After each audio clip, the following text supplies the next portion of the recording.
In today's video, I'm going to teach you how to set up a custom domain in Systeme.io step by step. If you're ready to connect your own domain and add that professional touch to your online presence, you're in the right place. Let's dive in. First things first, access your Systeme.io dashboard. If you haven't already bookmarked it, just head over to the Systeme.io website and log in with your email and password. Once you've entered your credentials, hit that sign in button. Now you'll be taken straight to your dashboard where you can oversee all your ongoing projects.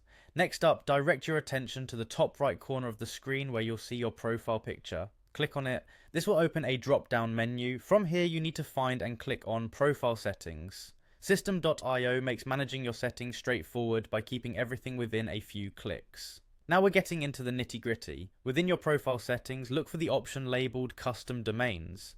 Click into this section because this is where you'll be linking your domain to Systeme.io. Click on Add Domain. A prompt will appear for you to input your domain name. Ensure you're typing this in accurately, as any typos will cause trouble later. After you've inputted your domain name, make sure to save the changes. In most systems, it's a simple corner button labelled Save, Submit, or something along those lines. Securing these changes will prompt the system to prepare the necessary instructions for domain linking. The next bit is crucial. You'll receive values for two CNAME records. These are identifiers that tell the web where to find your online assets. Keep this information handy and precise, as you'll need them to make your custom domain work seamlessly with Systeme.io.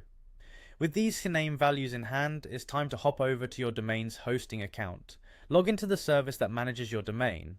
In your account, look for the DNS settings, often found under domain management or something similar. You need to create two DNS records here. Be meticulous and enter the CNAME records exactly as they were provided to you by Systeme.io. Proper entry is vital because incorrect DNS records will result in your domain not pointing correctly or might even affect its functionality. Once you've inputted these records, some hosts require you to save or confirm the changes. Make sure that you've done this. Now might be a good time to double check each entry. Mistakes aren't uncommon, but they can be easily avoided with a quick review. And that's it. Setting up a custom domain might seem complex at first, but step by step you've just seamlessly connected it to Systeme.io. Empower your brand and projects with a unique professional appearance online. Thanks for sticking around with me. Make sure to subscribe for more handy online business tips.